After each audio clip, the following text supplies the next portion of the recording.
My name is Gary Brado. I'm a documentary filmmaker and an entrepreneur. As the country faces extraordinary challenges, small business owners everywhere are doing all they can to keep their dream alive. So we set out to talk to a wide range of diverse business owners to better understand how they've learned to adapt, innovate, and completely reinvent themselves.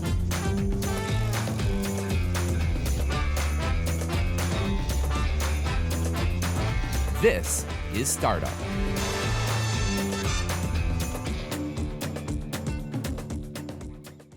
The healthcare industry is one of the world's largest and fastest growing industries. Consuming over 10% of GDP of most developed nations, healthcare can form an enormous part of a country's economy. Healthcare systems dictate the means by which people and institutions pay for and receive health services. Models vary based on the country, with the responsibility of payment ranging from public and private health insurers to the patient or consumer themselves. A 2017 survey of the healthcare systems of developed countries found the U.S. healthcare system to be the most expensive and worst performing in terms of health access, efficiency, and equity. Today I'm going to meet up with Dr. Paul Thomas, a physician and the founder of Plum Health. Plum Health operates under a direct primary care model. Rather than charging patients for each visit, patients pay a set fee each month, gaining direct access to doctors as needed, including access to wholesale medication, imaging services, and lab work. I can't wait to sit down and learn more about Dr. Paul and his vision for the future of healthcare. In your opinion, when did patients become a commodity? It's unfortunate because the patient is a means to get paid by the insurance company.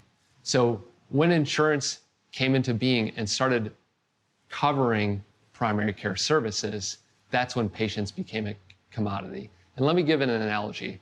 Everybody has auto insurance, but you only use your auto insurance if you have a major accident. However, in the health insurance world, we pay for everything with our health insurance, which makes the interactions we have with physicians really unfriendly because they're not incentivized to give good care because they're only incentivized to document in the chart. What you just explained seems to almost be the antithesis of the Hippocratic Oath, in a way. Yeah, the Hippocratic Oath is primum non nocere, or first do no harm.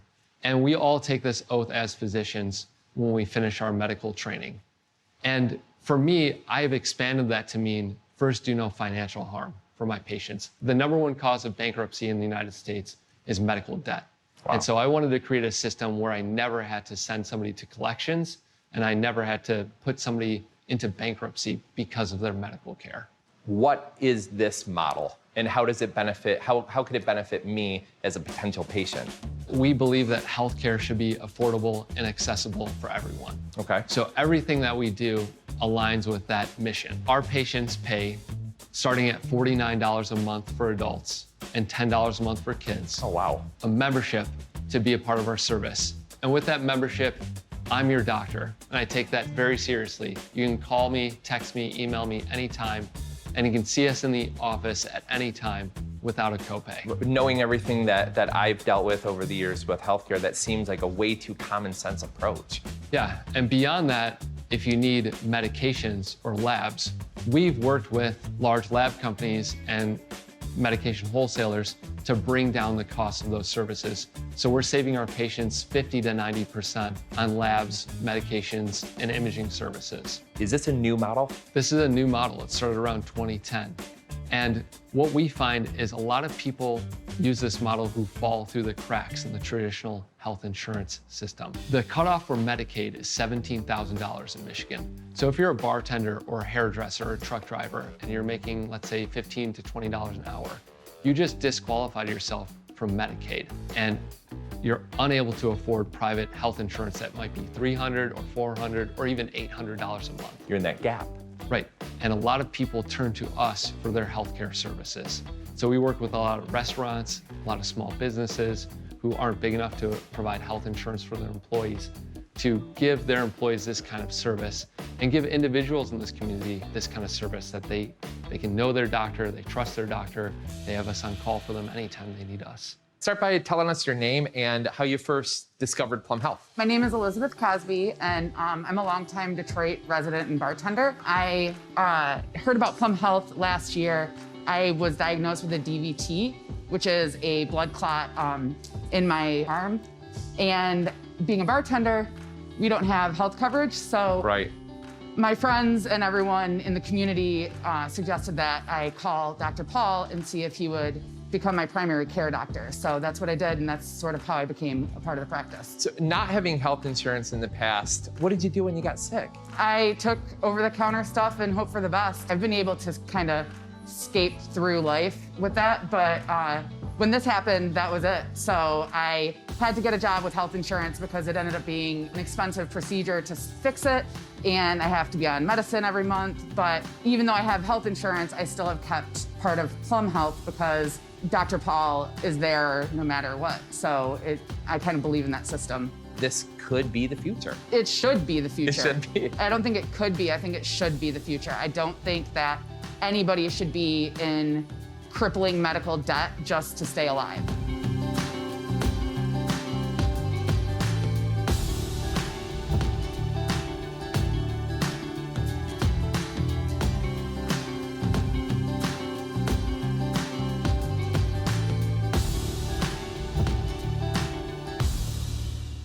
With this model, is there still a need for Sure. insurance? We unequivocally recommend that our patients have some sort of health insurance because health insurance should be a financial tool that protects you from bankruptcy in the case of a heart attack, a stroke, or cancer.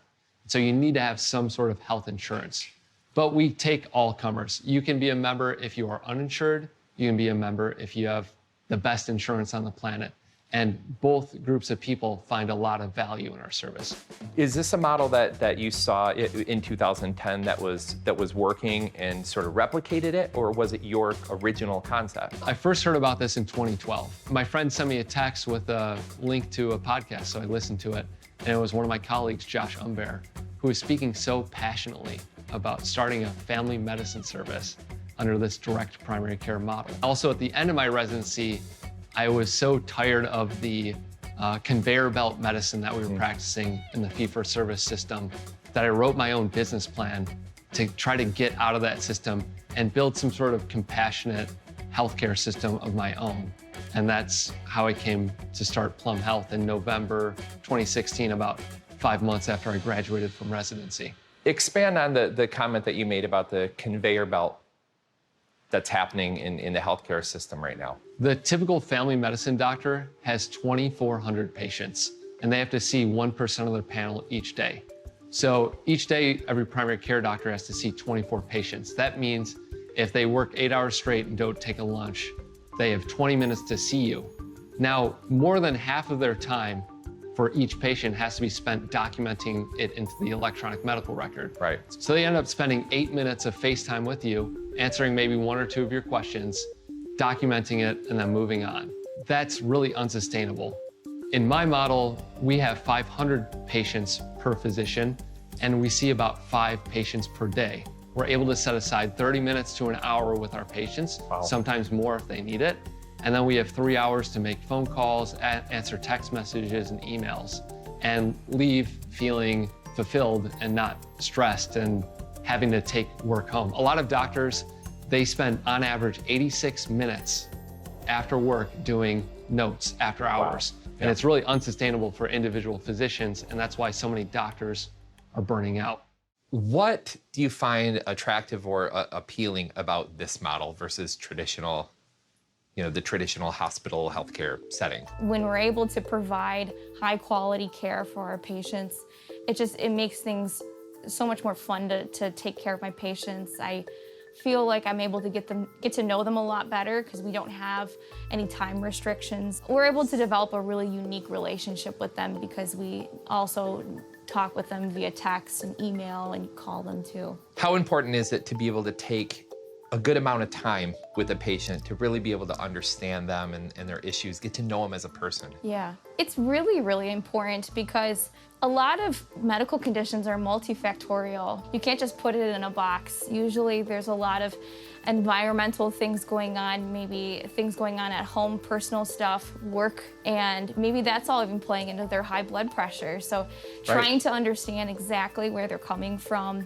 and not feeling pressured because of a time restriction is really important. And when we're able to spend a lot more time with them, they're usually more likely to be on board with us because they feel that they're heard and we're taking all of their concerns in an account. I'm not naive in the fact that it is a business. We live in a capitalist society, so everyone has to make money. Yeah.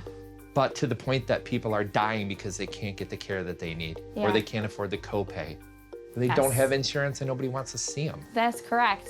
And we're able to help a lot of those patients as well. An example is if you know anybody who has type 2 diabetes, they might be on insulin. Insulin is very, very expensive. It's hundreds of dollars. Yep.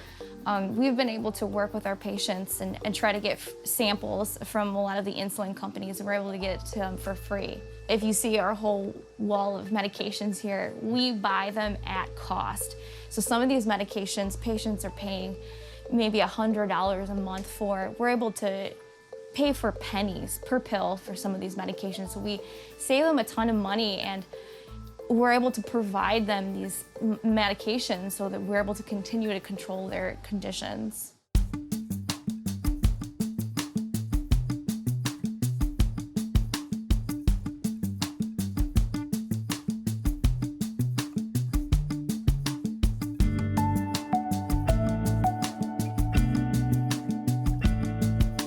What is the big difference? This is the first medical practice where I've really felt seen and heard. Dr. Raquel and Dr. Paul look me in the eye, and I know that they care about my pain. There's never a wait or an extra referral. There's never a third question about whether I'm really in pain. They see me and they believe me all the time, and it means something. This could be the future. I believe that Plum Health is the future of medicine.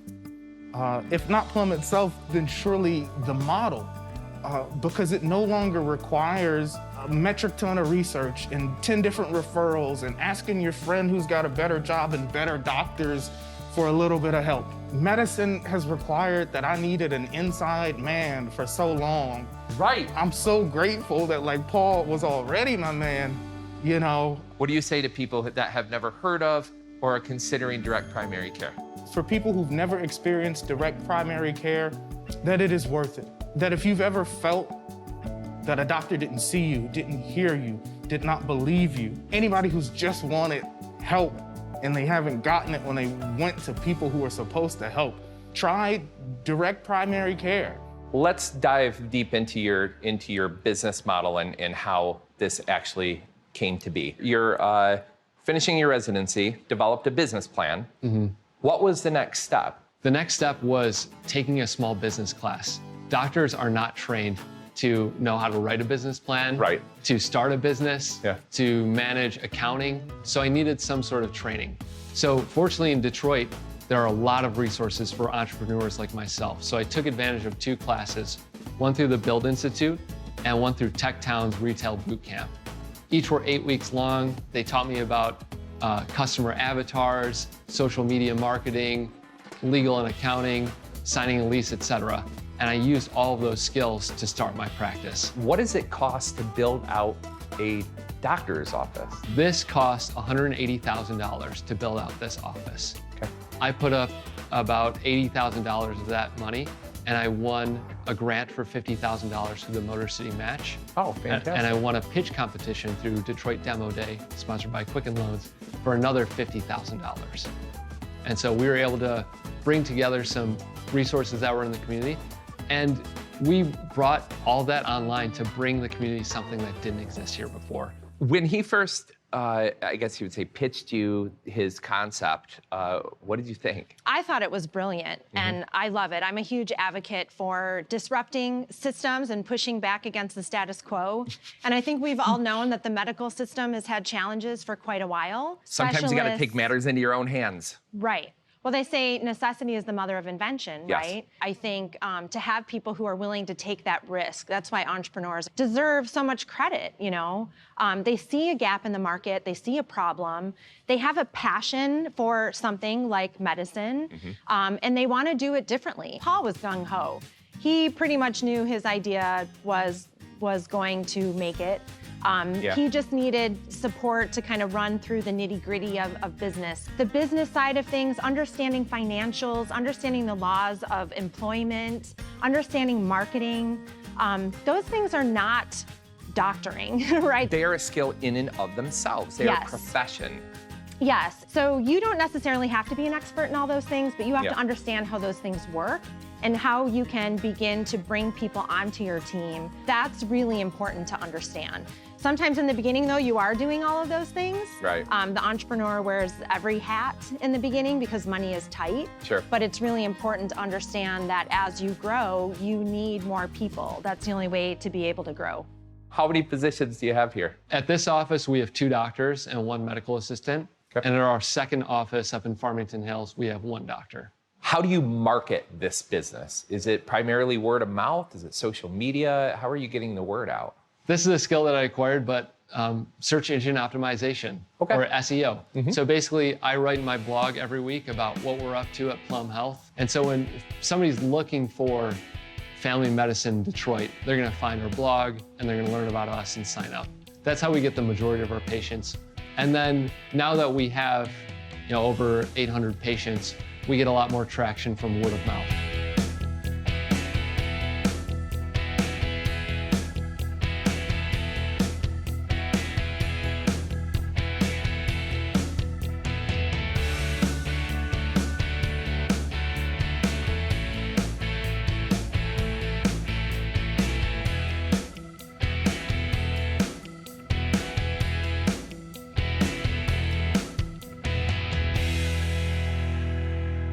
My name is Dr. Jamie Qualls. I'm working with Paul to open up our second location of Plum Health in Farmington Hills. We just opened it on July 1st. What's the future hold? How big can this be?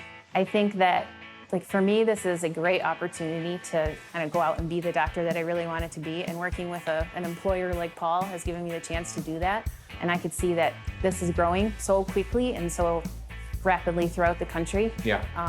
I think that more and more doctors will see that this model is catching on. Patients are loving it. I think it's going to grow big. And being on the front end of it has to be incredibly exciting. Yeah. It's like we can't get our stuff together for any sort of national healthcare plan, so let's just throw healthcare out the window and do it one patient at a time. I think that appeals to patients as well. Sort of that fuck the system and let's do this the right way kind of thing. In January, February of this year, as the news started to report more about what was happening, with coronavirus and the possible threat of it coming to America, when patients were coming to you looking for information, what was going through your mind? Basically, I would read every morning as much as I could about coronavirus through the CDC, through Johns Hopkins. They had some great materials. And I'd try to be as up to date as possible. And I was very frank with my patients. I made a lot of YouTube videos as well about this, where I said, we don't know the extent of how this is going to affect people, but we're going to do our best to give you the most up-to-date information. And that's really all that we can do. Again, in your opinion, what are the ways that people can be safe, be preventative right now? The best way to prevent this is to stay at home and avoid contact with other people unless it's absolutely necessary. If you can limit your interactions with other people, if you can wear a mask when you're in public, if you can wash your hands and avoid touching your face, we can all work together to reduce the spread of this virus. I understand you do something that I haven't really heard about in a long time, house calls. Yes, I make house calls, probably 1 or 2 every month. I'll go out to somebody's home, usually elderly folks or people who can't leave their home, or somebody who's sick and doesn't want to leave their home. Yeah. And sometimes I'll just deliver medications to my patients, sometimes on my bike, or I'll walk it over to their house, or drive my car over to their office and drop it off for them. And it's something I offer because, again, I believe that healthcare should be affordable and accessible. And when you have somebody who has lower extremity paralysis and they can't get out of bed and can't easily get to a doctor's appointment, why not bring that service to them? And it's really not that difficult, but it's something I love to do because it really keeps me connected with my patients, their families. I get to see how they live and understand how their home environment affects their health. And I get to learn a lot through that process. Are there physicians or colleagues that have criticized or disagree with your model? A lot of my physician colleagues that I'm close with have really been excited for me to see me succeed outside of the health insurance industrial complex because they know that it's miserable to see 24 patients in a day and try to provide excellent care for every one of those 24 patients. You know, in medicine, 50% of doctors experience symptoms of burnout. And so if 50% of the light bulbs went off in our office right now, you wouldn't say, oh, 50 of these light bulbs are bad. Well, you'd say, oh, there's something wrong with the power system in this building. Got it. Right? And so every doctor knows that the health insurance system is broken, and they're seeing what I do as a way to fix that in some small way. This model, is it something that's proprietary, or could other physicians around the country do this? We've been really successful at Plum Health here in Detroit, and we've had a lot of doctors reach out to us to help them start their own direct primary care practices. So I actually wrote a book, and I put together a few courses online to help my colleagues do exactly what I do, no strings attached. You can buy the book for $27 on Amazon, and I give you the entire recipe. It's called StartUp DPC. And that's noble because you're not trying to, hoard this concept or keep it so close, to the chest. You really want people to have affordable healthcare and physicians to spend more time with patients. Yeah, and there's no catch. There's no catch. There's a lot of doctors who feel trapped by the healthcare industrial complex, meaning that they graduate with $190,000 in student loans, which is the average debt load for a graduating medical student in 2019, 2020. And they see no other way to practice on their own terms. So I want to give those doctors a lifeline where they can practice on their own terms and be the doctors that they're meant to be. What advice do you have for just viewers, people in general, that are unhappy with their current situation, whether it be health insurance, their doctor? What advice do you have for them? I would say if you're able to, in your geographic area, reach out to a direct primary care physician who can deliver this type of service. Because the more that patients demand this sort of care, the more supply there will be. More doctors will see that demand and start their own practices. And so if you want this sort of care, you can send me an email, call our office, and we can point you in the direction of a doctor that we like and trust, hopefully in your neighborhood. And for doctors that are fed up with the system and the rat race and the complications, what do you say to them? You can do this. If you are smart enough to have passed your board exams, if you're compassionate enough to have selected a primary care specialty, if you have the drive to get all the way through residency, you have exactly what it takes to start your own business and to provide the type of care that you can be proud of every day of your career. It was such an honor meeting Dr. Paul. His fearless approach to healthcare is incredibly inspiring, and after speaking with several of his patients, his model is working. Throughout our conversation, I couldn't help but wonder why a common sense approach to healthcare seemed so foreign to me. Dealing with insurance companies is all that many of us have ever known. Waiting on hold for hours at a time, trying to speak with someone, and trying to decode confusing bills has always been synonymous with healthcare for me. I just assumed that it's part of the wellness process. But this is something entirely different. Individuals pay an affordable monthly rate for a service. The doctor gets to spend more time with patients, which possibly leads to better preventative care. And you don't have to wonder what your next visit's going to cost, or have to deal with co-pays, deductibles, or out-of-pockets. To me, the healthcare system is not working for everyone equally. With millions still uninsured or underinsured, maybe the direct primary care model is the future. Either way, it's nice to know that there are some options available. For more information, visit our website and search episodes for Plum Health.